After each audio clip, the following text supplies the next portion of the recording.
Page number 207। अच्छा, हमने कल जाते जाते एडवांस टैक्स अंडर सेक्शन 147 इसको न्यूमेरिकल में फेस पे माइनस किया था, क्योंकि ये टैक्स ऑलरेडी हुकूमत के पास पहुंच चुका था, याद आ रहा है? लेकिन मेरा सवाल आपसे ये है कि हमने इसको वर्किंग वन में डिडक्शन नॉट अलाउड में क्यों नहीं डाला था? अच्छा देखें, इसके साथ अगर लिखा होता ना expenses include advance tax of 2 lakh, फिर ऐसी सूरत के अंदर हम क्या करते हैं?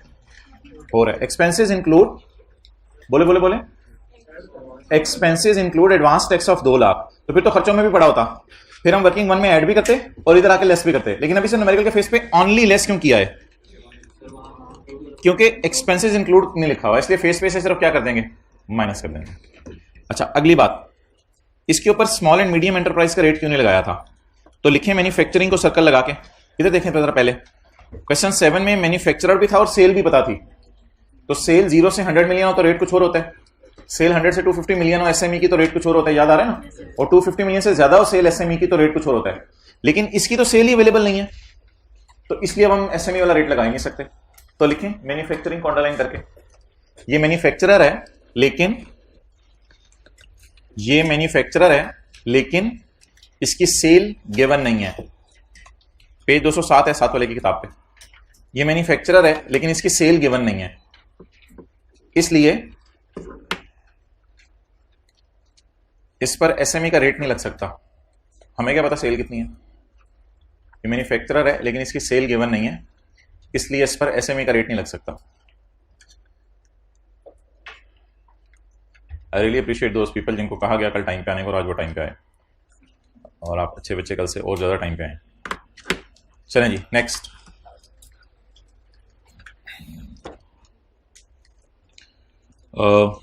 ये जरा सवाल निकालें, जरा नहीं पूरा ही सवाल निकाल लिया करें आप।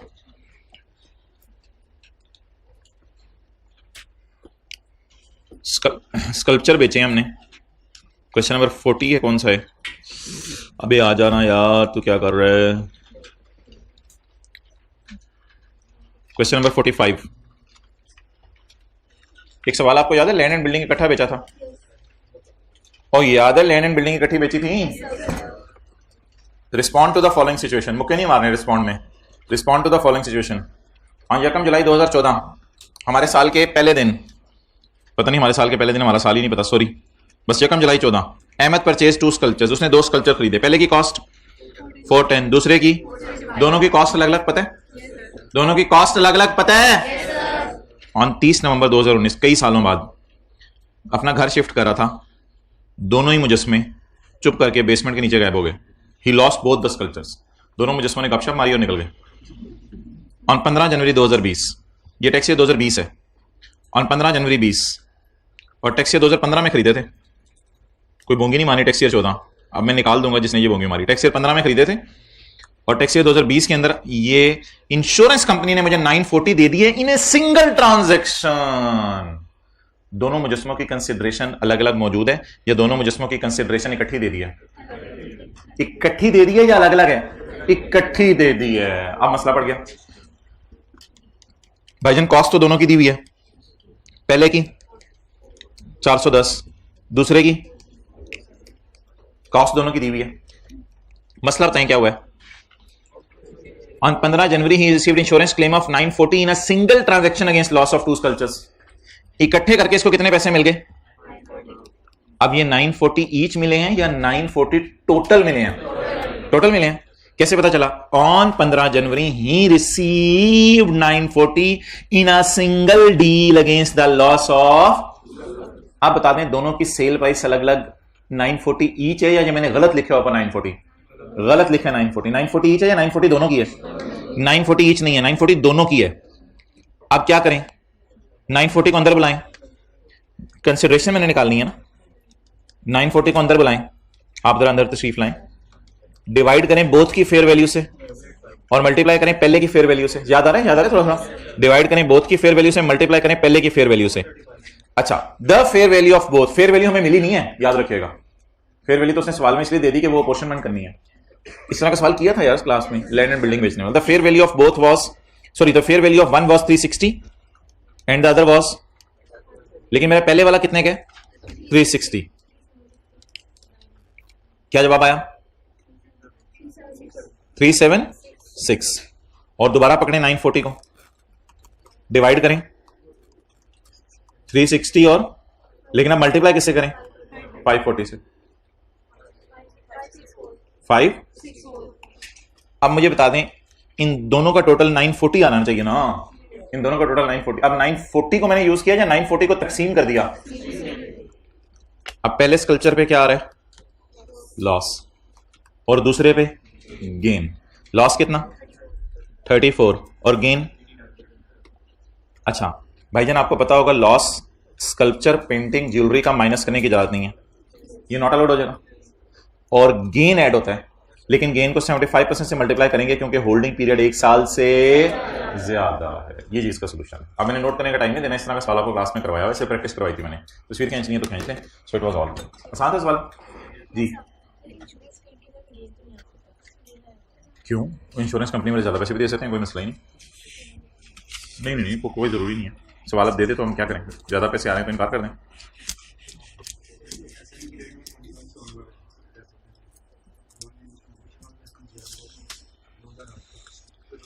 आप सही कह रहे हो, चलो ये बात भी कर सकते हैं। अच्छा जी डन जी, चलें तैयार हैं सारे। आखिरी सेक्शन आ रहा है चैप्टर का। कल आपने बड़ी ईद वाले कपड़े पहन के आने हैं, ईओपी का चैप्टर शुरू होना है।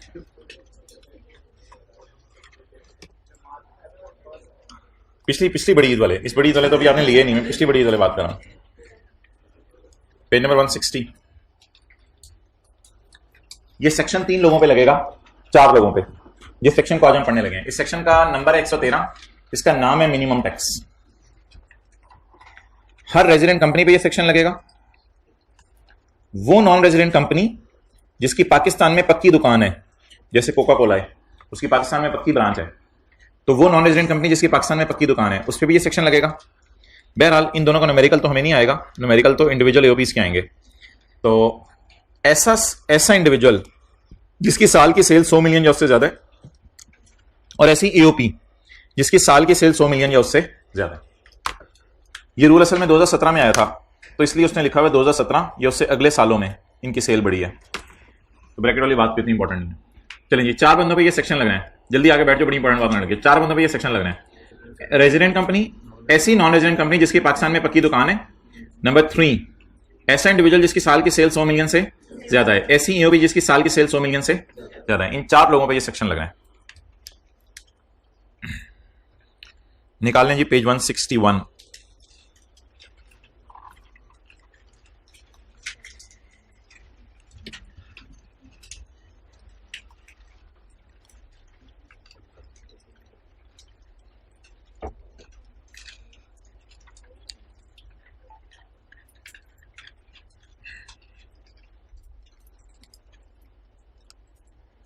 ओके अच्छा, ये सेक्शन चाहता क्या है, कहता क्या है, वो मैं बात करूंगा। अभी तक देखते रहना आप जरा। एक एओपी है, वो कहती है मैंने पहले साल मेरी टैक्सेबल इनकम है ये, और मेरी सेल है ये। इतना फर्क क्यों है सेल और टैक्सेबल इनकम में? यानी वो कह रही है मेरी सेल है 100 मिलियन, लेकिन मेरी टैक्सेबल इनकम बताते हुए भी शर्म सी आ रही है 1 मिलियन। तो सेल मेरी 10 करोड़ है और टैक्सेबल इनकम मेरी 10 लाख है। फर्क क्यों है इतना दोनों में? जाहिर बात है यार, सेल में से खर्चे माइनस हुए होंगे ना, rent, repair, salaries, depreciation, initial allowance, amortisation, पता नहीं क्या क्या माइनस हुआ होगा। तो सेल में और टैक्सेबल इनकम में क्या फर्क होता है? सेल वो पैसे होते हैं जो कॉलेज वालों को आपकी तरफ से मिले, और प्रॉफिट वो होता है जो कॉलेज के सारे खर्चे माइनस करके कॉलेज वालों के पास बचे। तो ये सेल और प्रॉफिट में जमीन आसमान का फर्क होता है। सेल आसमानों पे पहुंचा होता है, प्रॉफिट जमीन पे पहुंचा होता है। तो ये फर्क होता है सेल में और प्रॉफिट में। इसलिए प्रॉफिट्स कम होते हैं बिजनेस में हमेशा, और सेल ज्यादा होती है, क्योंकि सेल में से खर्चे माइनस नहीं हुए होते। तसल्ली से बातें सुननी है सारी अगले 20 मिनट तक। आम तौर पर हमने टैक्सेबल इनकम पे लगाना होता है रेट, टेबल 1 या 2 में जाके। आमतौर पर टेबल 1 या 2 में जाके टैक्सेबल इनकम पर रेट लगाना होता है। लेकिन ऐसे इंडिविजुअल्स और एओपीज जिनकी साल की सेल 100 मिलियन से ज्यादा हो, वो दो तरीके से टैक्स कैलकुलेट करेंगे।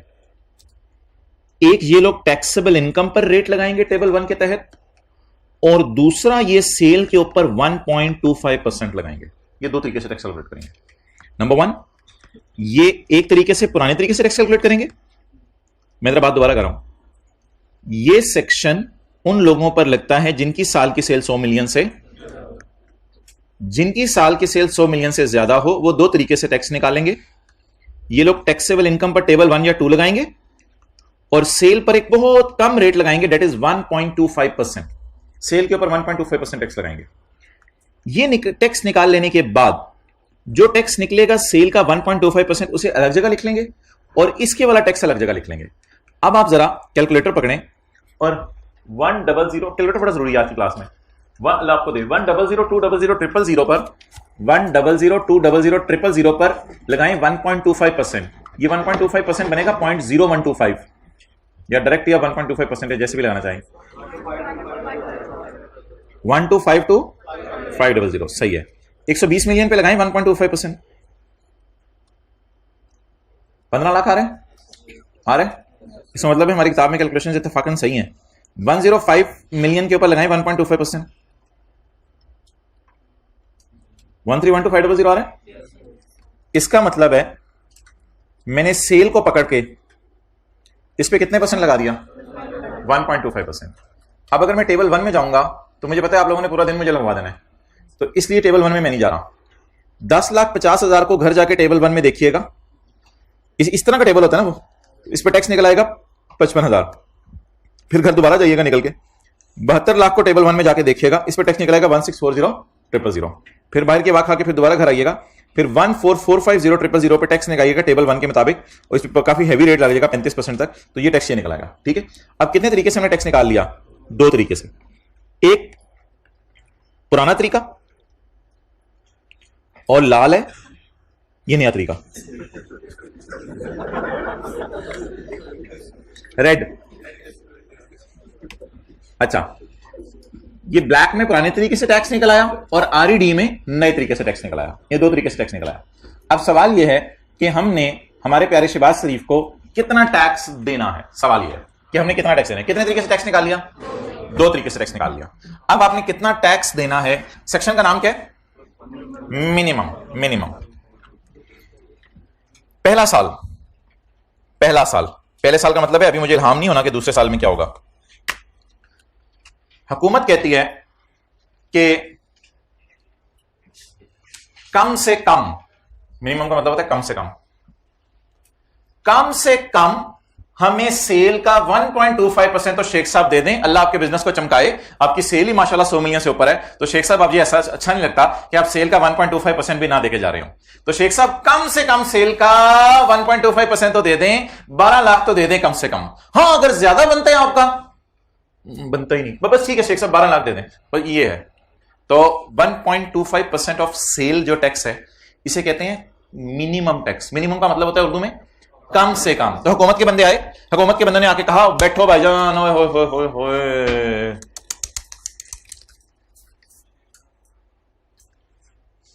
जो हजरात लेट आए हैं, ये कोई टैक्स है सेल का 1.25% और ये नॉर्मल टैक्स है। अब अगली डिस्कशन उन्होंने मेरी गौर से सुननी है।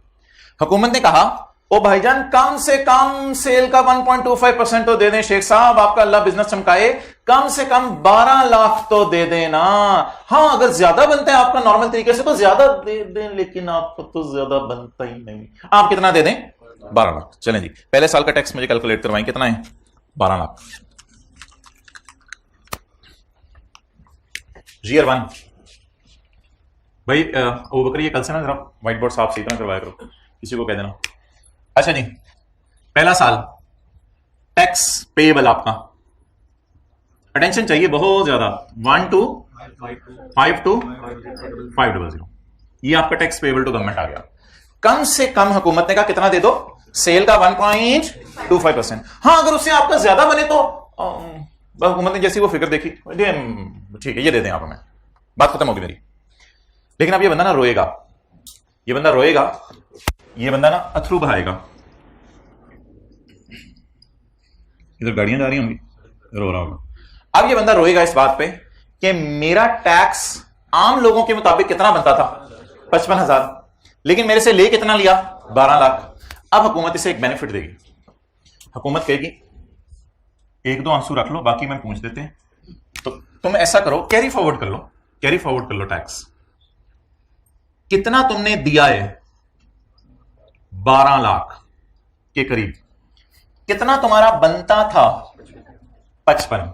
तुम्हें क्या फील हो रहा है कि कितना जुल्म हुआ है तुम्हारे पे? मैं कैलकुलेटर ले आता हूं यार, वो गाड़ी की चाबी लाना, मैं कैलकुलेटर ले। 11 आपने सुनता जहाज पे आता हूं, मुस्कुरा क्यों रहे हो, खड़े हो जाओ, जेट तेरा है मेरा, हेलीकॉप्टर है। अच्छा जी, तो बताइए जी इसका टैक्स हुकूमत को कितना दिया इसने? बोले बोले बोले 12 लाख, लेकिन इसका आम हालात में कितना बनता था 55। कितना ज्यादा दे दिया? ये 11 लाख का टैक्स अगले साल हुकूमत आपको माफ कर देगी, क्योंकि आपको फील हो रहा है ना आपने ज्यादा दे दिया, तो ये टैक्स अगले साल हुकूमत आपको क्या कर देगी? माफ कर देगी। अगले साल आ जाएंगे, अगले साल आ जाए, हुकूमत को भी पैसों की जरूरत थी जल्दी। इधर आइए, अगले साल शहबाज शरीफ कहेगा शेख साहब कम से कम 15 लाख तो देना, सेल का 1.25% तो दें, आपको माशाल्लाह ऐसा जबरदस्त बिजनेस है, कम से कम आप 15 लाख तो दें, लेकिन अगर आपका ज्यादा बनता है, आपका तो ज्यादा बनता है तो ज्यादा दे दें, अब इसको ये देना पड़ेगा। अब फिक्रा बोले कम से कम 15 लाख तो देना यार, कम से कम 15 लाख तो दें, लेकिन अगर आपका नॉर्मल तरीके से ज्यादा ये दे दें, ये दे दें टैक्स।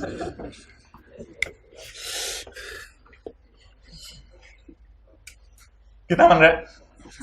164000। लेकिन अब जब ये 16 लाख देने लगेगा ना, तो ये हुकूमत को कहेगा कि पिछले साल मैंने 11 लाख ज्यादा दिया हुआ है, वो जरा मुझे माइनस करने दें। लेस अटेंटिव रहना है, लेस ब्रॉट फॉरवर्ड टैक्स 1197500। ये हुकूमत को कहेगा यार मुझे माइनस करने दो 11 लाख, मैंने पिछले साल ज्यादा दे दिया था। अब इसका पेएबल कितना बन रहा है? डबल 2500। शहबाज शरीफ कहेगा शेख साहब कम से कम 15 लाख तो दे देना, ये 4 लाख मुनासिब नहीं लग रहा। देखें हमारी बात ही थी आपसे, कम से कम 15 लाख तो दे देना, आपका तो 4 लाख बन रहा है टैक्स, क्या कर रहे हैं यार, खुदा का खौफ करें। मैंने कहा था कम से कम 15 लाख तो दे दें, आप तो मुझे 4 लाख देके जा रहे हैं यार, ऐसा ना किया करें। पेपर में आप इस फिगर को काटेंगे, ये वाहिद ऐसा सवाल है जिसमें आप इस तरह करके बाद में काटा करेंगे। वैसे भी कटिंग आप करते रहते हैं इधर उधर, एग्जामिनर पहले यूज टू हो गया होगा, लेकिन ये वाहिद ऐसा जिसमें आपको काटना पड़ेगा। ये काट के आप लिखेंगे 15 लाख, क्योंकि कम से कम यार हुकूमत को 15 लाख देना ही देना है और कोई छूट ही नहीं है इसको। लेकिन अब अगर 15 लाख में यहां लिखता हूं तो इक्वेशन आउट हो जाती है, इसलिए फिर इसको मुझे निकालना पड़ेगा पेपर में बैलेंसिंग, इसको निकालना पड़ेगा बैलेंसिंग।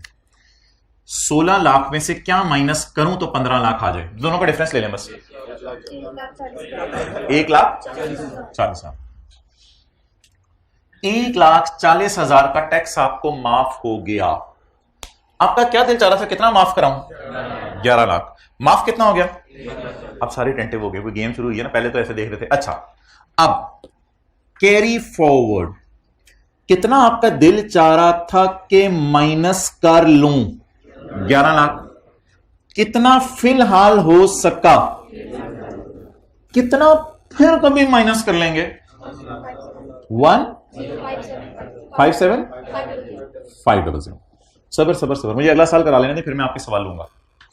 अगले साल शहबाज शरीफ ने कहा जिगर जरा अल्लाह तेरे बिजनेस को भाग लगाए यार, कम से कम 13 लाख दे जाएं, कम से कम 13। लेकिन अगर ज्यादा अल्लाह अकबर, ये दे दे, ये दे दे, ये दे दे, कम से कम 13 लाख दे दी, लेकिन अगर ज्यादा बनता है तो जी टैक्स बोले 4177,500। लेकिन अगर ज्यादा बनते तो ज्यादा देते, कोई मसला नहीं, 4177,500। लेकिन ये कहेगा पिछला साल मेरा कुछ बेनिफिट रहता है, वो जरा मुझे माइनस करने दो। हाँ हाँ वो आप माइनस करें, कोई मसला नहीं, वो माइनस करें आप। Your bro tax brought forward, इधर कैरी फॉरवर्ड कर लिया, ब्रॉट फॉरवर्ड 10500 312000। भाईजान हमने आपको कहा था कम से कम आपने 13 लाख जी जाए, आप जाएंगे, आपको 31 लाख वैसे ही है, कोई मसला नहीं। हमने आपको कहा था कम से कम आप 13, ठीक है आप जाएं, अगला कोई बंदा आ जाए और कोई टैक्स जमा कराने, कम से कम 13 देना था ना, ये तो पहले ही 31 दे रहा है। तो मेरे ख्याल से इस साल आप ऐसे काटने की जरूरत कुछ नहीं है, काट के दोबारा लिखने की जरूरत। और अगर खुदा ना खास्ता ये 13 लाख 35 लाख होता तो फिर इधर कोई गड़बड़ हो जानी थी, फिर काट के कुछ करना पड़ना था। क्लियर होगी ये बात? अच्छा, अब असल में पता है होता क्या है, ये मिनिमम टैक्स जो है ना पहली दफा कराया जा रहा है ना, तो कुछ बच्चे पूछते हैं ये क्या हुआ था, जरा ये शुरू से क्या हुआ था, तो इसको हम दोबारा करते हैं, पहले साल से रिवाइज करते हैं। तो मेरे ख्याल से 60-70% बच्चों को पहली दफा में समझ आ जाता है, बाकी जो 30-40% है वो जरा अटंटे हो जाए और शुरू वाले भी मुतवज्जे हो जाए जिनको समझ आ गया। चलिए जी बिस्मिल्लाह शुरू करेंगे सॉल्व करना। ये ना एक फिक्रा आपने पेपर में याद कर लेना है, पेपर में बैठे बैठे ना इन्विजिलेटर पास से गुजरे, उसको तंग करने के लिए कम से कम शेख साहब 12 लाख तो दे देना, कम से कम, ठीक है। हाँ अगर ज्यादा बनता है तो जैसे ही वो देखे आपने तो पेपर करने लग जाना। तो आप अच्छा, अब सवाल ये होगा कि आपने ये कहना है कि जी कम से कम कितना दे दें, 12 लाख तो दे दें। अब इस तरह आप बोलना है और सोचना है, कम से कम 12 लाख तो दे दें शेख साहब, हाँ अगर ज्यादा बन ही नहीं रहा, हाँ अगर ज्यादा बनता है क्यों बोलूं मैं, मेरा टैक्स ही 55 है बाकी वाला, तो फिर कम से कम कितना दे देगा, 12 लाख दे देगा। Year 1 tax payable 1 to 5 to 500, कम से कम आप 12 लाख तो दे दें, दे दिया इसने 12 लाख। अच्छा वैसे टैक्सेस का बनता कितना था अगर ये अजीब सा रूल नया वाला ना होता तो? 55। अब जरा बताएं कितना इसने ज्यादा दे दिया, कितना दिया, कितना देना था वैसे आम हालात में, कितना ज्यादा दे दिया, 11,975,500। ये पहला साल मुकम्मल हो गया। अब ये खुश होगा कि अगले साल मुझे इतना बेनिफिट मिलना है। अगला साल आया तो हुकूमत ने कहा यार कम से कम देखता 15 लाख तो दे देना, इतना बड़ा तेरी दुकान है जबरदस्त किस्म की, ऊपर जो है शुतुरमुर्ग रखे हुए हैं तूने, तो 15 लाख तो तेरा टैक्स बनता ही है। हाँ अगर ज्यादा हो ज्यादा ही बनता है इसका तो तुम 15 लाख तो छोड़ो, तुम 16 लाख दो। तो अब ये बंदा कितना टैक्स देगा, 1640,000। लेकिन इस बंदे को एक बात याद आएगी कि वो पुराना बेनिफिट लेने वाला रहता है, क्योंकि पिछले साल इसने ज्यादा टैक्स दे दिया हुआ है, तो ये वो बेनिफिट अवेल करने की कोशिश करेगा। लेस ब्रॉट फॉरवर्ड टैक्स कितना, 11,975,500। जवाब निकालें 442। लेकिन इसके दिमाग में एक बात गूंज रही होगी, कम से कम 15 लाख तो दे दो, कम से कम 15 लाख तो दे दो, कम से कम 15 लाख तो दे दो, कम से कम 15 लाख तो दे दो। ना चाहते हुए भी यहां ये लिखेगा 15 लाख, जो कम से कम 15 लाख मांगा हुआ है हुकूमत ने। तो ऑब्वियसली वो फिर अब इक्वेशन बैलेंस करने के लिए ये तो चेंज होगी फिगर, ये बैलेंसिंग आ जाएगी 140,000। कितना पुराना टैक्स माइनस करना चाह रहा था मैं, 11 लाख। कितना माइनस हुआ, 1 लाख। बाकी जो 9-10 लाख बचे वो कभी फिर कभी माइनस कर लेंगे। कैरी फॉरवर्ड कितना ब्रॉट फॉरवर्ड, 1197। और कितना माइनस हो गया, कितना होगा फिर कभी, 1,5,500। ऐसे ही होगा। कितना पुराना था, ये माइनस करना था, इसकी जगह ये माइनस किया, कितना नहीं किया, इसको फिर कभी माइनस कर लेंगे। अच्छा इसको माइनस करना दूर की बात है, पहले ईयर 3 की स्टोरी तो देख लें बनी क्या। और जी शेख साहब तीसरा साल है आपके बिजनेस का, अल्लाह आपके भाग लगाए। इस साल कितना टैक्स बन रहा है सेल का, 1.25। आप ऐसा करें जनाब, आप ना कम से कम 13 लाख तो मैं दे ही दे यार। लेकिन ओहो आप 41 लाख ले आए, बंदा भेजें जरा, 41 लाख ले आए जी। टैक्स बोले इसका 4177,500, 4177,500। ओके अब इस बंदे को याद आएगा कि मैंने एक बेनिफिट लेना है, क्योंकि पिछले साल का मेरा कुछ बेनिफिट अभी अवेल करने वाला रहता है। इसको ये माइनस करने की कोशिश करेगा। लेस ब्रॉट फॉरवर्ड टैक्स, अल्लाह करे सारा माइनस हो जाए, 1057,500, 3120,000। अब इसके जहन में अगर वो आवाज गूंज, ये बन रहा है ना, अब इसके जहन में 31 लाख रुपए बन रहे हैं, अब इसके जहन में आवाज गूंजे भी कि कम से कम 13 लाख दे दो, कम से कम 13 लाख दे दो, तो ये ऑलरेडी उससे कहीं ज्यादा दे रहा है, तो इसलिए अब इसको और कुछ करने की जरूरत नहीं पड़ेगी।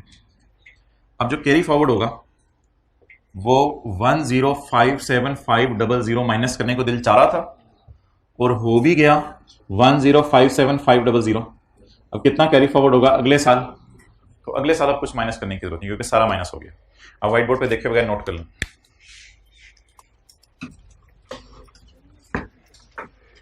कैमरा व्हाइट बोर्ड की तरफ ना रखो, कैमरा इधर लाओ, ये इसको देख के नोट करें।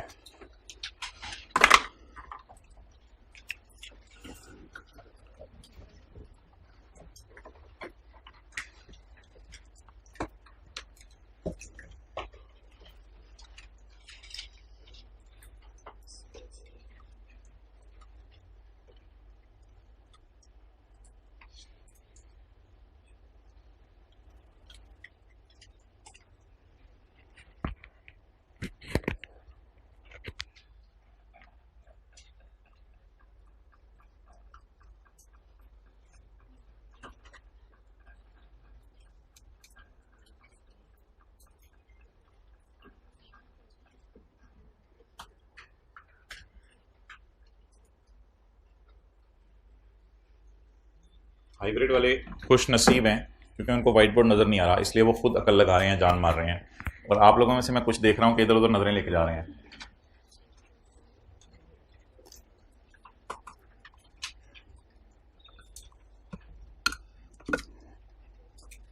और ऑनलाइन वाले कोई रिवाइंड नहीं कर रहा, सारे इधर ही देख रहे हैं, सिर्फ आप फंसे हुए हैं इस वक्त।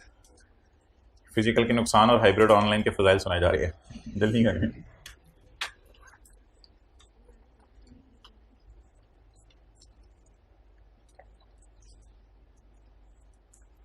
एक दो स्टूडेंट और देख रहे हैं, ये एक और पकड़ा गया, 3 हो गए, मैं पूरे कराऊं जरा।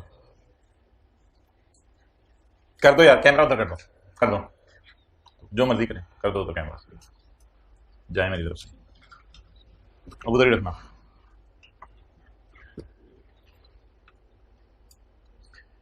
एक बंदा दो ने देखा है उधर से, ऑनलाइन वाले भी देख रहे हैं स्क्रीन पे क्या चल रहा है। ये एक और ऑनलाइन वाला देख रहा है, वो नहीं मुझे नजर आ रहा, मैं वैसे ही कह रहा हूँ, वो तो घर बैठे हैं और कुछ तो बड़ी ईद पे लेक्चर ले रहे हैं। मैं क्या बात, अच्छा जल्दी करें, कसम खाई हुई है नोट ना करने की, वो भी आज नोट कर लें।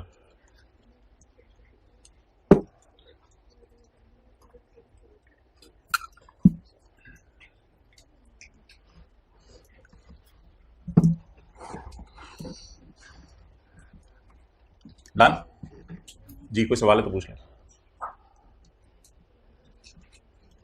बताएं क्या पूछें।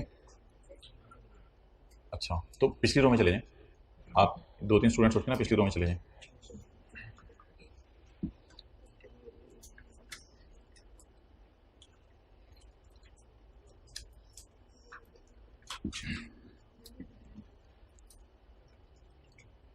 वो बकर ये जरा उनको बता देना, सीट पे पानी पड़ा ऊपर से एसी का।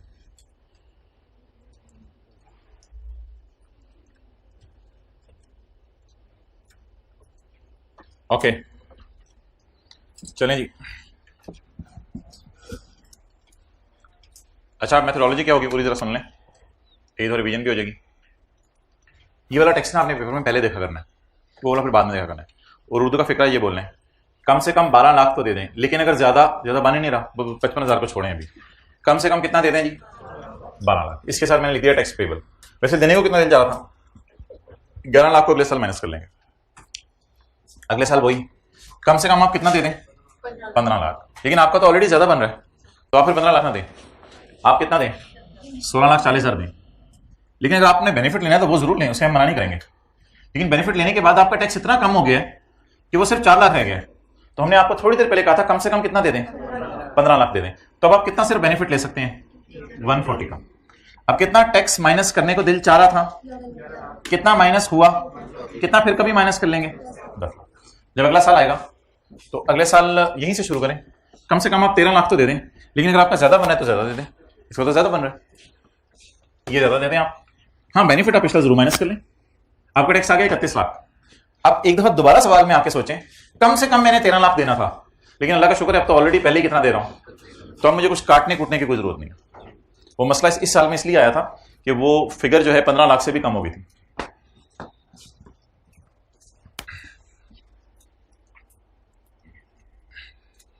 सबसेक्शन 2,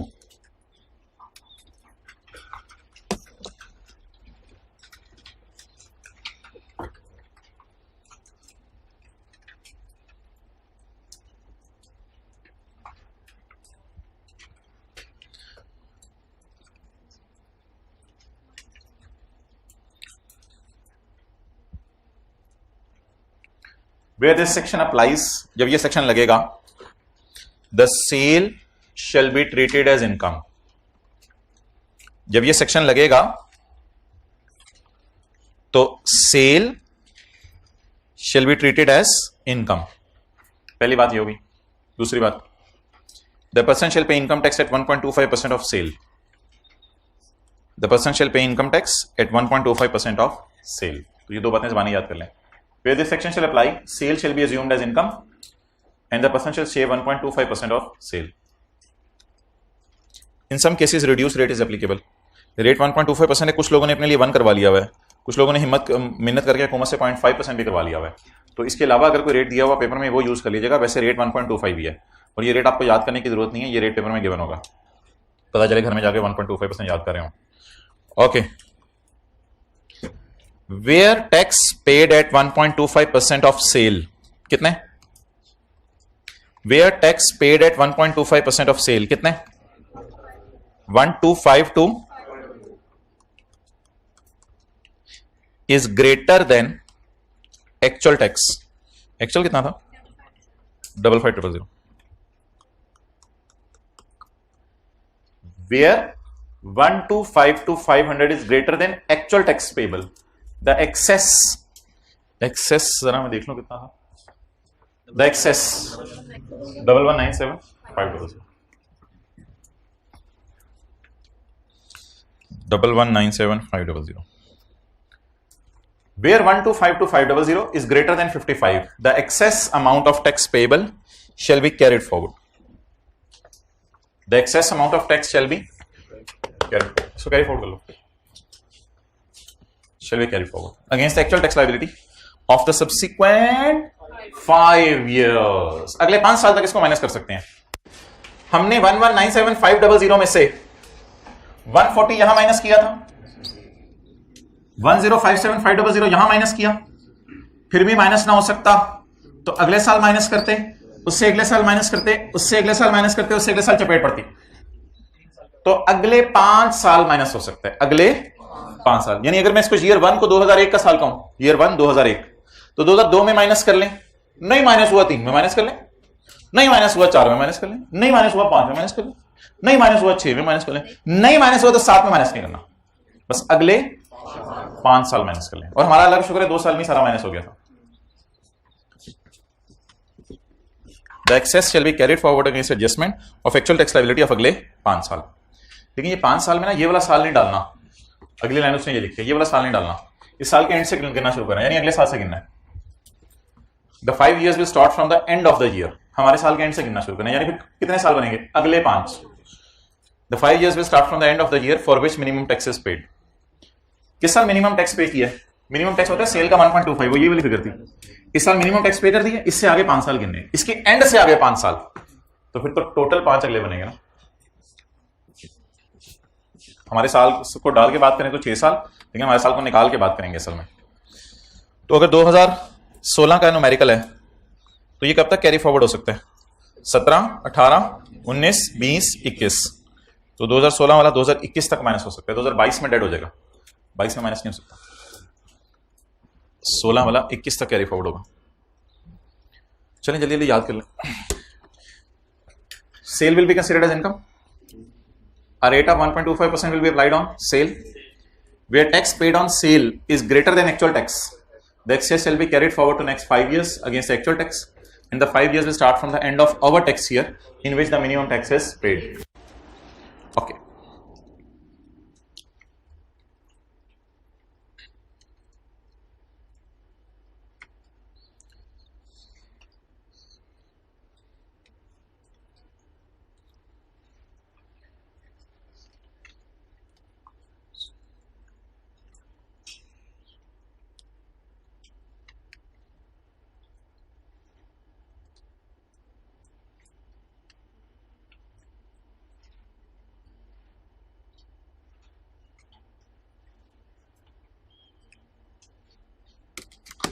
सेल कितनी है पहले साल की? मैं देख लेता हूँ, ठीक है, देख लेता हूँ। 100, 200, 000। सेल कितनी है पहले साल की? 100, 200, 000। और टैक्सेबल इनकम कितनी है पहले साल की? 1050, 000। सेल और टैक्सेबल इनकम में इतना डिफरेंस क्यों है? क्योंकि दरमियान में खर्चे आए होंगे, tax depreciation, tax initial allowance, tax amortisation, repair, rent, salaries, वो सारे खर्चे आए होंगे। ये जो टैक्सेबल इनकम है इस पे नॉर्मल तरीके से टैक्स निकला होगा टेबल 1 पे जाके, इसमें टैक्स क्रेडिट वगैरह माइनस हो सकते हैं अगर पेपर में दिया हो, और हमारा टैक्स आ जाएगा 55,000। हमारा टैक्स आ जाएगा 55,000। ये जो तरीका था, माइंड कर गया तरीका, ये जो तरीका था ये एक नॉर्मल तरीका था न्यूमेरिकल सॉल्व करने का कि टैक्सेबल इनकम को पकड़ें और टैक्स का रेट लगा दें। लेकिन एक नया तरीका हमने निकाला, सेल का कितने परसेंट? 1 पॉइंट, ये आ गया 1252, सेल का ये आ गया 1252,500। अब दो चीजों का मुकाबला है, 1252,500 और 55,000 का। 55,000 12 लाख से कम होने की 5 रीजंस हो सकती हैं। कुछ तो हमें बिल्कुल वाज़ेह नजर आ रही हैं। 55,000 इसलिए कम हो सकता है कि इस साल टैक्स क्रेडिट ज्यादा आगे होंगे, एक ये वजह भी हो सकती है। 55,000 के कम होने की वजह यह भी हो सकती है कि सेल में से बहुत ज्यादा खर्चे हमने माइनस कर दिए होंगे, तो जिसकी वजह से प्रॉफिट हमारा बड़ा थोड़ा रह गया होगा। 55,000 के कम होने की एक वजह यह भी हो सकती है।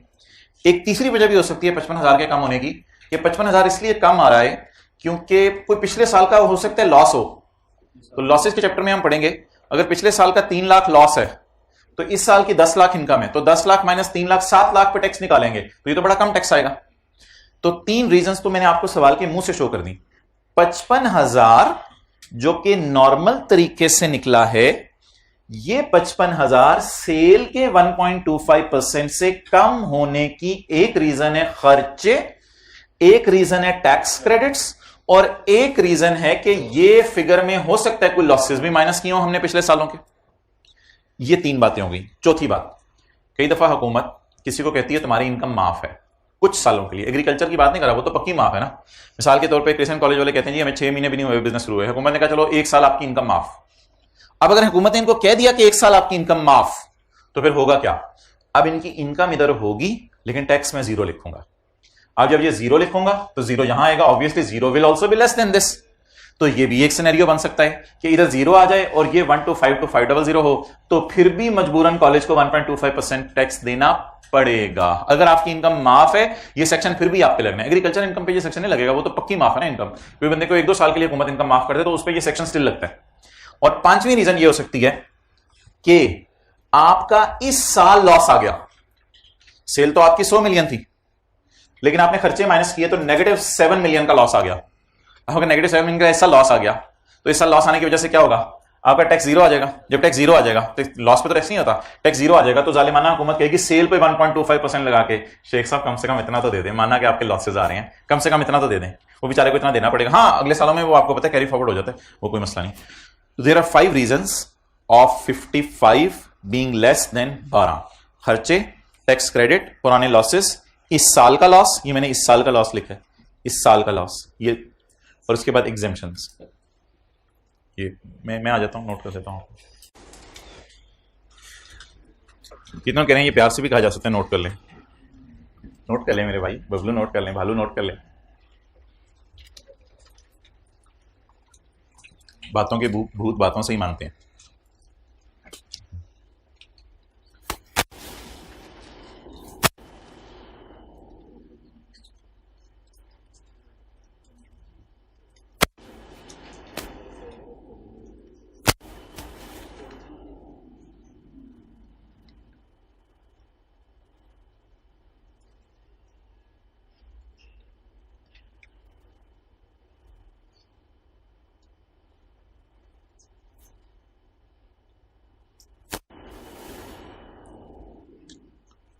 ओके,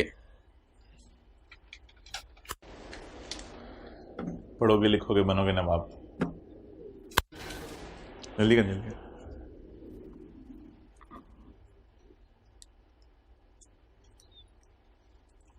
जल्दी करें, जल्दी करें, जो खेलोगे कूदोगे बनोगे सही दिन भर। जल्दी करें, जल्दी।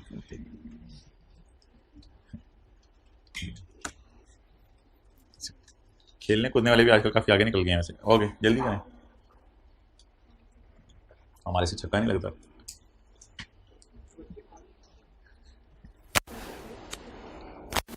वली भाई कल से टाइम पे आएंगे, हाथ खड़ा कर दें। कोई ऐसी चीज आपके अंदर जागे कि जो आपको सेट करके रख दे। वालिदैन को जहन में ले आया करें, उनके चेहरे की 3 खुशियां हर रिजल्ट में।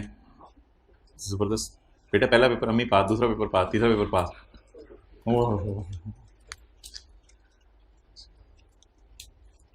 भाई आप क्या सोच रहे हो यार? अच्छा H2O मांग रहे हो, थोड़ा सा NaCl भी दे दें। ओके लीमू भी भेज रहा हूं मैं, आप परेशान हो गए यार, चीनी भी भेज रहा हूं। पॉजिटिव लिया कर बात। चलें जी, साथ वाले के सर पे प्यार से हाथ फेरें और आगे चलते हैं। यही मौका होता है, सर पे हाथ फेरें प्यार से और आगे चलते हैं।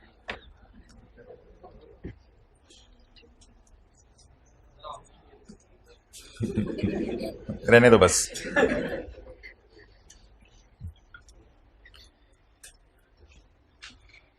This section shall apply where due to following reasons. क्या क्या रीजंस हो सकती हैं कि इस साल लॉस आ जाए तो 55,000 नहीं होगा, 55,000 की जगह बल्कि 0 हो जाएगा। This section shall apply where due to following reasons. Setting off a loss of an earlier year, किसी पिछले साल का लॉस आपने माइनस किया, ये लॉस के चैप्टर में हम पढ़ेंगे ये बातें। तीसरी बात, आपकी इनकम इस साल की माफ हो जाए, या फिर टैक्स क्रेडिट काफी ज्यादा माइनस करने वाले हों, उनको रिबेट्स भी कहते हैं, या फिर क्लेमिंग ऑफ अलाउंसेज और deductions including depreciation and amortisation. तो there are 5 reasons. There may be tax credits, there may be claiming of deductions and expenses, there may be loss for the year, फिलहाल तो profit आ रहा है, there may be a loss of previous year, and there may be your income is exempt from tax. All these 5 factors may lead to this tax being less than this taxa. ये जो इतना बड़ा tax आ रहा है, इसकी वजह से ये टैक्स क्या आ जाएगा? कम आ जाएगा। ओके खैर।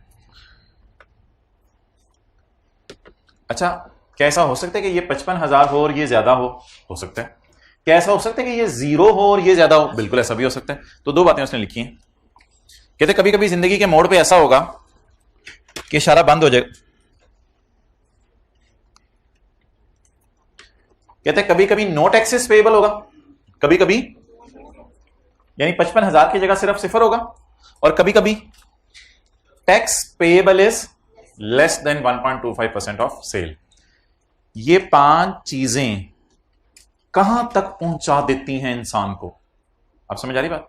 ये 5 चीजें कहां तक पहुंचा देती हैं? अगर ये 5 चीजें आ जाएं और अपना रोल प्ले करें तो कभी कभी टैक्स आता ही नहीं, और कभी कभी ये 5 चीजें आ जाएं तो टैक्स तो आता है, लेकिन जो आता है वो लेस होता है किससे? तो जो मैंने काटा है आप भी काट दें।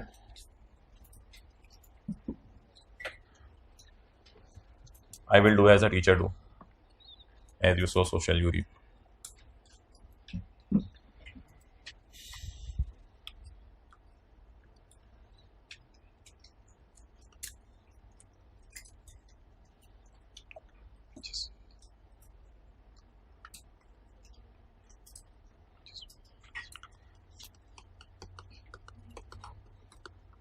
ये क्या लिखा हुआ है? Tax payable does not include the tax on income which is final tax income. कहता है जो टैक्स पेएबल है मेरा, उससे मेरा डिविडेंड वाला टैक्स नहीं है। वो क्यों नहीं है? क्योंकि डिविडेंड तो बिजनेस है ही नहीं ना, और डिविडेंड की तो सेल होती नहीं। डिविडेंड तो डिविडेंड है, उसका तो रेट 1.25% नहीं है, उसका तो रेट कितने परसेंट है? 15%। अगर आप जुल्म करके हुकूमत को कहें मैंने डिविडेंड पे 1.25% देना है, हुकूमत करिए खुदा के लिए डिविडेंड पे ये सेक्शन ना लगा देना। एक्सप्लेनेशन आप भी अंग्रेजी आसान कर लें। Tax payable does not include the tax on income which is final tax income. English को आसान कर लें। टैक्स पेएबल में ऐसी इनकम का टैक्स नहीं आना चाहिए जो इनकम खुद ही क्या है? माफ है, सॉरी फाइनल टैक्स है। और फाइनल टैक्स पे रेट कितने परसेंट है? 1.25 या 15%? 15%। माशाल्लाह, सॉरी आपने अल्हम्दुलिल्लाह बोलना था, मैंने यार बोला। अच्छा जी आगे चलें।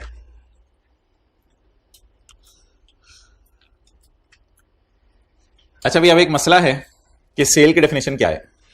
What is the definition of sale? Sale की डेफिनेशन क्या है? अच्छा अगर आप दुकान पे जाएं 200 रुपए की चीजें खरीदें, वो दुकानदार 34 रुपए डाल के 234 रुपए आपसे ले, तो ये क्या होगा 34 रुपए? किसी को पता है?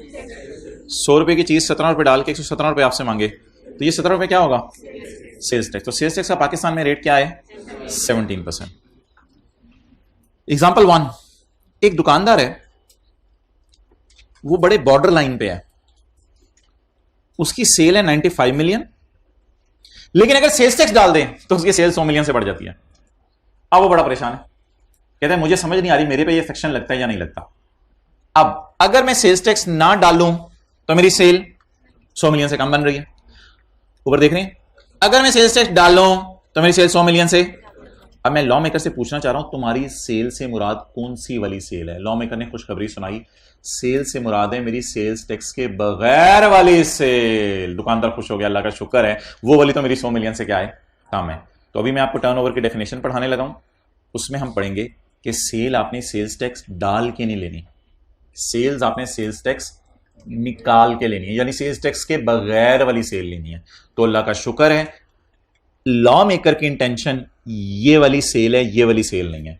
और इस बंदे को खुशखबरी सुना दें कि ये सेल तो तुम्हारी ऑलरेडी 100 मिलियन से क्या है? कम है। तो ये सेक्शन उन लोगों पे लगता है जिनकी साल की सेल 100 मिलियन से ज्यादा है। इसलिए तुम खुशखबरी सुनो, तुम्हारे लिए खुशी की खबर आई है, तुम्हारे पे सेक्शन 113। अगर तुम पे सेक्शन 113 नहीं लगता तो अगली खुशी की खबर सुनो, तुमने 2 तरीके से टैक्स नहीं निकालना। तुमने सेल का 1.25 नहीं लगाना, बल्कि तुम नॉर्मल तरीके से बस टैक्स निकालो, टेबल 1 लगाओ, जाकर टैक्स दो। तो बताएं आप टर्नओवर से मुराद लॉ मेकर का से क्या मुराद है? टर्नओवर कौन सा वाला टर्नओवर? सेल्स टैक्स डाल के या सेल्स टैक्स डालने से पहले? डालने से पहले। अच्छा, अगला दुकानदार आया, कहते हैं भाईजान मेरा भी मसला बड़ा खतरनाक हुआ पड़ा है, मैं भी बॉर्डर लाइन पे खड़ा हूं। आपने कहा धक्का दें तो इंडिया? कहते हैं नहीं, वो भाईजान बाहर आ जाओ, कोई और भी बातें होती हैं जिंदगी में।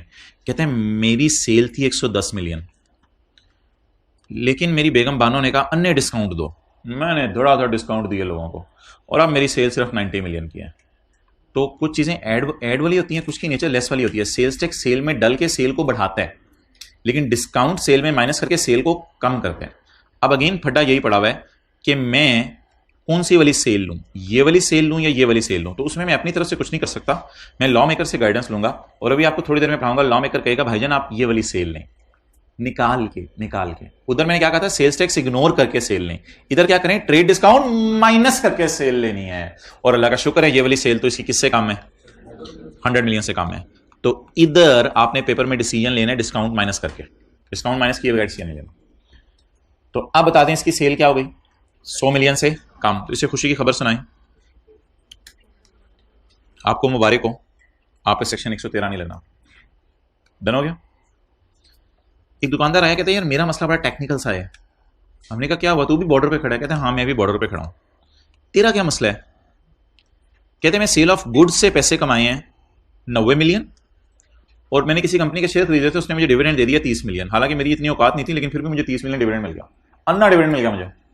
अब आप मुझे बताएं, सवाल यह राइज होगा कि सेल्स में डिविडेंड इनकम डाल के मैं 100 मिलियन की बॉर्डर चेक करूं, या डिविडेंड तो बिल्कुल ही अलग एक चीज है। तो मेरे ख्याल से इस सारे डेटे को तो इग्नोर करें। ओहो, इस सारे डेटे को तो इग्नोर करें। आप बताएं इसकी सेल कितनी है? तो बोले सेल्स डिविडेंड डाल के सेल लिखी जाएगी, डिविडेंड डाले बगैर। अच्छा, डिविडेंड अगर मैं ना डालूं तो इसकी सेल कितनी है? 100 मिलियन से कम है। इसे भी खुशी की खबर सुनाएं। बबलू तेरे पे सेक्शन 113 नहीं लगता, क्योंकि डिविडेंड पे तो वैसे ही 15% रेट है ना, उधर तो इसी सेक्शन लगाने की जरूरत ही नहीं। तो 3 बातें बता दें, अगर सेल्स टैक्स दिया होगा तो ऐड किए बगैर सेल्स देखनी है, अगर डिस्काउंट दिया होगा तो डिस्काउंट माइनस करके सेल देखनी है, और अगर डिविडेंड दिया होगा तो डिविडेंड के बगैर वाली सेल देखनी है।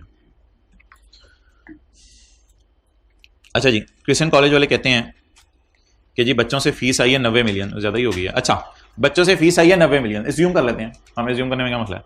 बच्चों से फीस आई है कितनी मिलियन? 90 मिलियन फीस आई है बच्चों से। अच्छा, लेकिन कहते हैं हमने डिविडेंड इनकम भी कमाया है, कितना? 30 मिलियन। तो हमारी टोटल सेल तो 120 पे पहुंची हुई है। आप हमें in the light of income tax ordinance 2001 हमारे as a tax consultant advice करें कि हमने सेल पे 1.25% वाला सेक्शन लगाना है या हमारे पे नहीं लगता? नहीं लगता। क्यों नहीं लगता? क्योंकि डिविडेंड डाल के देखने रूल है या डिविडेंड निकाल के? तो ये मैंने तो एग्जांपल 3 और 4 तो सेम है, तो आपको कोई फायदा नहीं हुआ करने का। 3 और 4 में सिर्फ ये फर्क है, 3 में वो सेल ऑफ गुड्स करा था और एग्जांपल 4 में वो रेंडरिंग ऑफ सर्विस कर रहा है। उधर वो चीजें बेच रहा था, इधर ये सर्विसेज दे रहा है। तो ये जी टर्नओवर की हमारी डेफिनेशन हो गई। अब हम इसको पढ़ लेते हैं।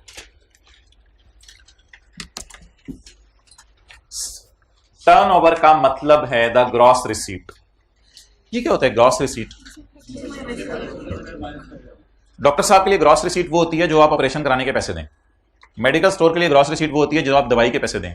कॉलेज वालों के लिए ग्रॉस रिसीट वो होती है जो आपने फीस जमा कराई। ग्रॉस रिसीट वो अमाउंट होती है जिसमें से अभी तक खर्चे माइनस। असल में टर्नओवर की जो रियल डेफिनेशन है वो इतनी सी है। ये ना कहिएगा सर ने इतनी सी कहा था बाकी मैंने लिख के आया।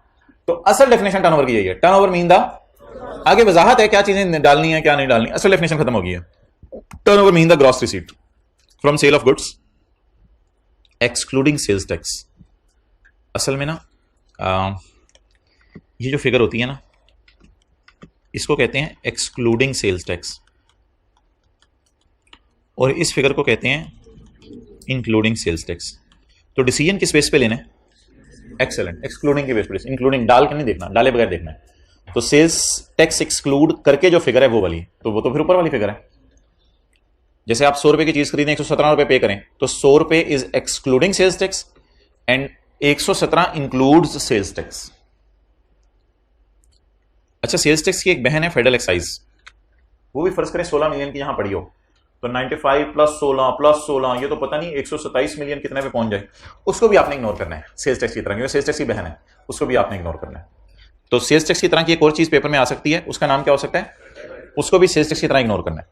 यानी चीज की प्राइस 95 जमा सेल्स टैक्स जमा federal excise is equal to जो टोटल आएगा उसे देखना है या ऊपर वाली फिगर को देखना है। अच्छा, ये तो मैंने आपको समझा दिया, ये समझ आ रहा है? ओके भाई, उधर चल रही है क्लास? अबू बकर वापस आ जाए पाकिस्तानी, उधर चल रही है क्लास? अच्छा मोहतरम, इससे आपको क्या समझ आ रहा है? Excluding the discount,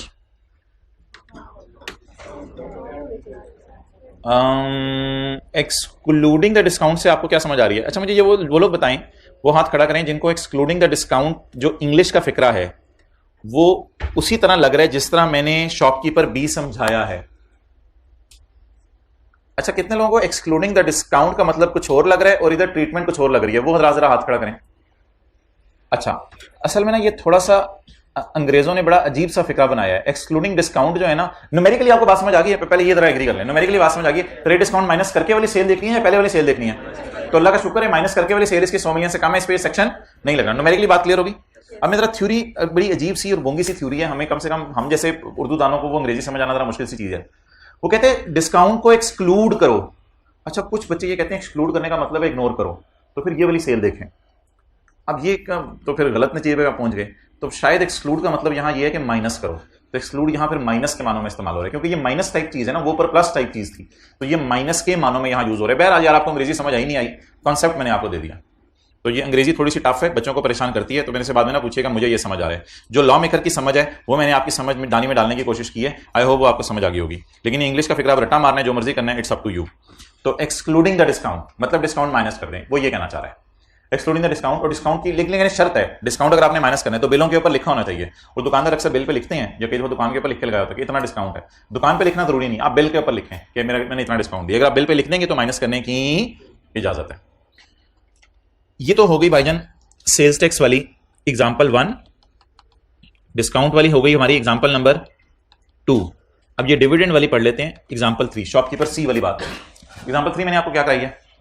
the sale from income under dividend will not be taken into account. Sale निकालते हुए किस चीज को इग्नोर कर देना? डिविडेंड इनकम को। ये हमने कौन सी वाली एग्जांपल की है? 3। तो आप बता दें 3 चीजें, किसको एक्सक्लूड करना है? सेल्स टैक्स को। किसको एक्सक्लूड करना है? फेडरल एक्साइज को। किसको एक्सक्लूड करना है? ट्रेड डिस्काउंट को। और किसको एक्सक्लूड करना है? डिविडेंड को। The gross receipt from income under final tax will not be taken into account. वो कौन सी ग्रॉस रिसीट होती है जो इनकम अंडर फाइनल टैक्स होती है? डिविडेंड। वो कौन सी ग्रॉस रिसीट होती है जो इनकम अंडर फाइनल टैक्स होती है? डिविडेंड को भी कंसिडर करना है, डाल के देखना है या एक्सक्लूड करके देखना है? एक्सक्लूड करके देखना। और पॉइंट बी की हो गई एग्जांपल नंबर 4। एग्जांपल 4 क्या थी? किसी को याद हो? कॉलेज वाली।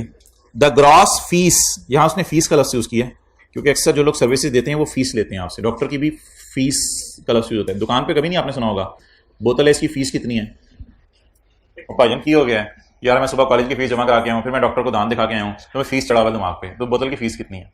तो बोतल के लिए फीस का लफ्ज़ यूज नहीं होता, लेकिन सर्विसेज के लिए फीस का लफ्ज़ यूज होता है। The gross receipt from income fall sorry point B, the gross receipt for rendering of services except receipt under final tax. समझ आ गई बात। तो इधर भी कॉलेज वाली एग्जांपल में भी इसको आपने एक्सेप्शन में डालना है। और आपने कौन सी वाली सेल लेनी है, बिना डिविडेंड के, डिविडेंड डाल के या बिना डिविडेंड के, बिना डिविडेंड के। अच्छा ये फिक्रा आपको याद करने की अल्लाह शुक्र है जरूरत नहीं पड़ेगी। रेंडरिंग ऑफ सर्विस की जगह एग्जीक्यूशन ऑफ कॉन्ट्रैक्ट आप लॉस करेंगे तो ये फिक्रा ऑटोमेटिकली याद हो जाएगा। लेकिन सवाल ये है कि ये कौन सा बंदा है। ये मैंने आपको बताया था एक दफा, एग्जीक्यूशन ऑफ कॉन्ट्रैक्ट, ये मैंने आपको बताया था ये वो बंदा होता है जो एक ही वक्त में सेल ऑफ गुड्स भी कर रहे हैं एंड रेंडरिंग ऑफ सर्विस भी कर रहे हैं। ये वो बंदा होता है एंड रेंडरिंग ऑफ सर्विस भी कर रहे हैं, एक ही वक्त में सेल ऑफ गुड्स भी कर रहे हैं और रेंडरिंग ऑफ सर्विस भी कर रहे हैं। ये लोग होते हैं बिल्डर्स। बिल्डर्स वो वाले बिल्डर्स नहीं, वो दूसरे वाले बिल्डर्स जो बिल्डिंग्स बनाते हैं। ये लोग एक ही वक्त में ईंट बजरी सीमेंट भी बेच रहे होते हैं और साथ मैप भी बना के दे रहे होते हैं, इंजीनियरिंग सर्विस, और साथ जो है इंजीनियर को कंसल्टेंट के तौर पे भी हायर करके आपको देते हैं। तो ये सारे काम इकट्ठे करके दे रहे होते हैं। जो लोग सिर्फ सेल ऑफ गुड्स करें उनके लिए पॉइंट ए है, जो सिर्फ सेल ऑफ सर्विसेज करें उनके लिए पॉइंट बी है। अगर कोई ऐसा बंदा है पाकिस्तान में जो एक ही वक्त में सेल ऑफ गुड्स भी कर रहे हैं और रेंडरिंग ऑफ, तो तीनों बंदों ने डिविडेंड को एक्सक्लूड करना है। बात तो सारी वही है ना। तो अगर कोई ऐसा बंदा है जो कि सेल ऑफ गुड रेंडरिंग और सर्विस इकट्ठी कर रहा है, जैसे कि बिल्डर्स हैं, बिल्डिंग्स बना के देते हैं, तो वो भी डिविडेंड को इग्नोर करेंगे। और घर बना के अगर उनको 90 मिलियन आया और 20 मिलियन उनको डिविडेंड आया तो 90 मिलियन को देखेंगे या 90 जमा 20 110 को, 90 मिलियन को देखेंगे। क्लियर? ओके चलिए आज की आखिरी बात,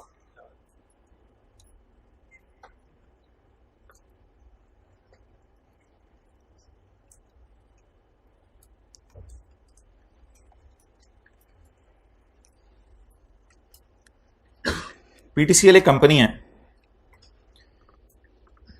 इसने सोचा इमरान इंजमाम, इसने सोचा इंजमाम के साथ मिलकर हम पार्टनरशिप कर लें। तो पीटीसीएल अपना काम कर रही है, इंजमाम के साथ मिलकर केबल्स बनानी शुरू कर दी मिसाल के तौर पर। तो अपना काम भी करिए, इंजमाम के साथ मिलकर केबल्स बनाना शुरू कर दी। ये एक पार्टनरशिप फर्म होगी।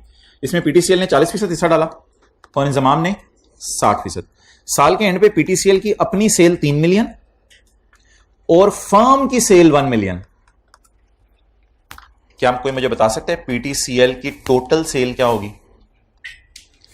पीटीसीएल की टोटल सेल, अपनी सेल इसकी पूरी होगी और फर्म की सेल इसकी सारी होगी, या फर्म की सेल का सिर्फ 40% एंजॉय कर सकेगा? फर्म की सेल का 40% एंजॉय कर सकेगा। तो एक आप केक खुद खरीद के लाए और एक घर वालों ने इकट्ठे पैसों से खरीदा। जो खुद केक खरीदा वो सारा आपका, और जो इकट्ठे पैसों से खरीदा उसमें से 1/4 आपका। अब एक केक भी आपका है और 0.25 भी आपका है। सिमिलरली एक आपकी अपनी कंपनी है, उसकी सेल आपकी है, और एक आपने कोई मिलजुल के कंपनी खोली हुई है जो फर्म बनाई हुई है, उसकी सारी सेल आपकी नहीं होगी। उसकी कितनी सेल आपकी होगी? तो for the purpose of applying 1.25%, what will be the sale of PTCL? 3 million, 4 million और 3.4 मिलियन। 3.4 मिलियन। इसमें ये ना कहिएगा इसकी सेल 100 मिलियन से कम है, कोई फर्क नहीं पड़ता। कंपनीज के लिए आपको पता है 100 मिलियन की शर्त नहीं है। बबलूस भालूस देखें, कंपनीज के लिए 100 मिलियन की सेल की शर्त नहीं है। 100 मिलियन की सेल की शर्त किसके लिए है? तो खैर है पीटीसीएल की सेल 100 मिलियन से कम है, स्टिल इस पे सेक्शन 113 अप्लाई होगा, क्योंकि चाहे कंपनी रेजिडेंट कंपनी के लिए शर्त तो नहीं है ना सेल 100 मिलियन हो, इसकी तो 1 रुपया भी सेल है तो इस पे सेक्शन 113 लगना है। तो ये थी हमारी एग्जांपल नंबर 5। तो एग्जांपल 5 के पास जाके ना ये डायग्राम सी बना लें, फिर मैं एग्जांपल 5 आपको पढ़ के देता हूं। तो मेरी सारी सेल मेरी और किसी की सेल का 40% भी मेरा, क्योंकि वो भी मेरा 40% है।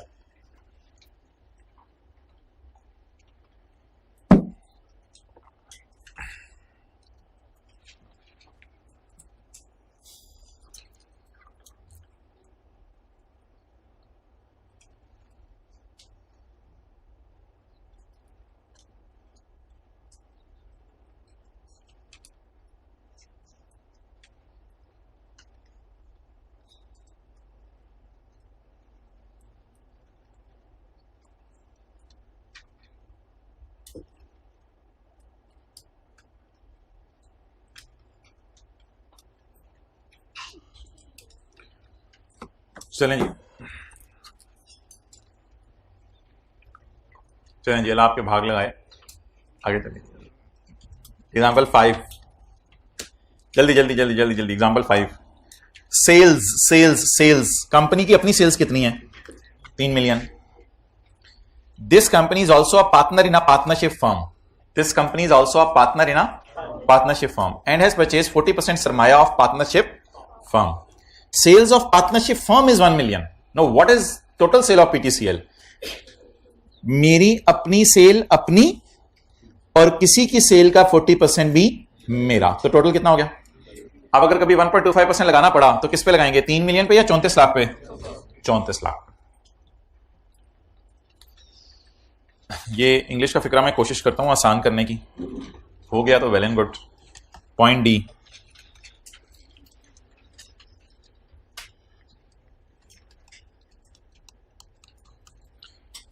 इसको आप काट के मैं करूं तो काट के आप भी कर दिया करें, पेपर में भी इसी तरह लिखना है। The companies share of turnover कितना था? 4 लाख, 4 मिलियन था ना? 4 मिलियन ही बन रहा था ना, 4 लाख बन रहा था। यानी 4 लाख की बात करें ना, 3 मिलियन तो इसकी सारी अपनी है ना, तो 1 मिलियन का 40% 400,000।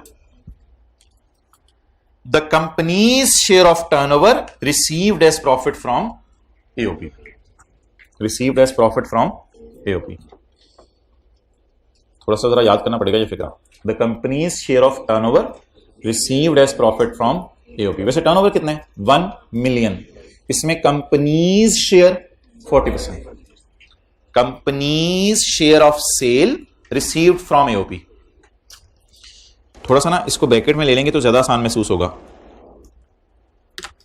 आप जरा ब्रैकेट वाले को इग्नोर करके पढ़ें, बहुत ही ल्यूसिड महसूस होगा। The companies share of sale received from AOP. कितना रिसीव हुआ एओपी से? 1 मिलियन या 1 मिलियन का 40%? 1 मिलियन का 40%। यार ये प्रॉफिट नहीं होता असल में, पूरी सेल ही वो देती है। प्रॉफिट से थोड़ा सा सही आप कह रहे हो, कंफ्यूजिंग सा लग रहा है, लेकिन सेल ही देती है कंपनी अभी। अच्छा भाई, ये सेक्शन या पेज नंबर जरा निकालें, 154। जरा नहीं, पूरा ही निकाल लिया करें, पेज 154।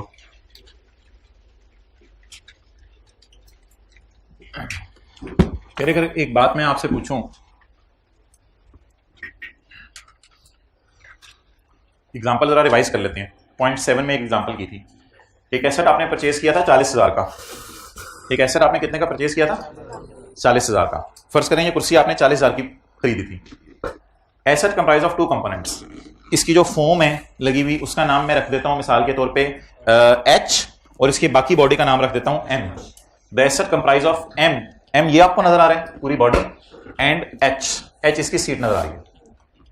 अच्छा, the fair market value of M at the time of purchase was 35,000। पूरी बॉडी की फेयर वैल्यू 35,000 है और इसके ऊपर जो फोम है उसकी फेयर वैल्यू 10,000 है। अब मैंने आपको क्या कहा था, क्या करें?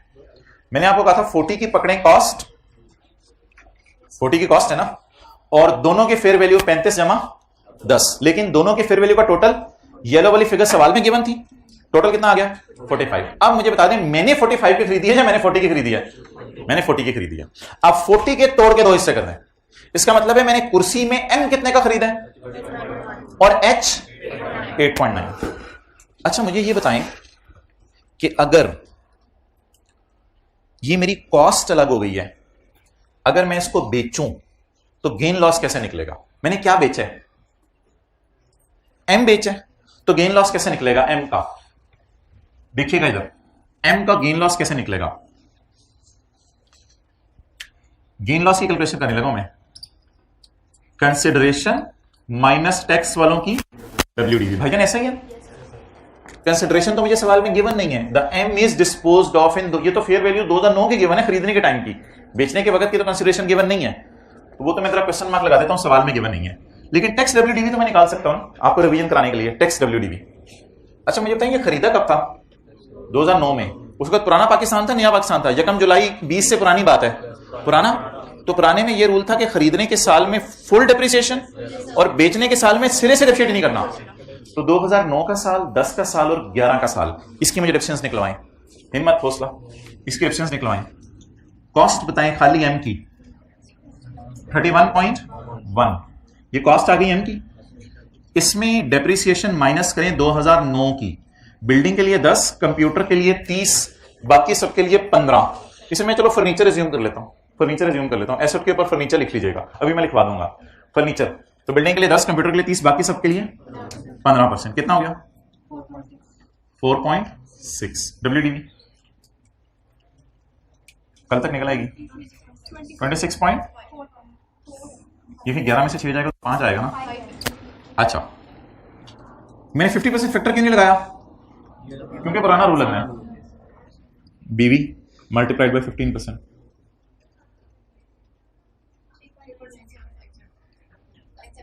थ्री पॉइंट 975 तो 4 हो जाएगा ना राउंड करके। 22 point. What is the WDV at the time of disposal? मैंने क्यों नहीं 11 में डेप्रिशिएट किया? No depreciation in the year of if the asset is bought before यकम जुलाई 2020। ऐसे मैंने थोड़ी सी जरा आपको ये रिवीजन करवानी थी, क्योंकि सवाल में कंसिडरेशन गिवन नहीं है। अब आप करेंगे क्या? दो काम करें, परचेज को यहां एसेट को कर लें फर्नीचर, एसेट को क्या कर लें? फर्नीचर। और अगला काम ये करें कि अगर फर्नीचर का गेन लॉस निकालना होता है ऐसे निकालते, बल्कि हेडिंग दें gain loss on furniture, heading दें इसी सफे पे जाके gain loss on furniture. Page कौन सा? 154। गेन लॉस ऑन फर्नीचर कैसे निकलता? कॉस्ट में से डेप्रिसिएशन माइनस करते WDV आ जाती, और कॉस्ट को तोड़ने का फायदा हो गया ना, कॉस्ट को तोड़ने का फायदा हो गया। तो ये नोट कर लें गेन लॉस निकालने का तरीका, टैक्स वालों का गेन या लॉस, बेचने के साल में डेप्रिशिएट नहीं करना। बस कैमरा उधर ही रखूं।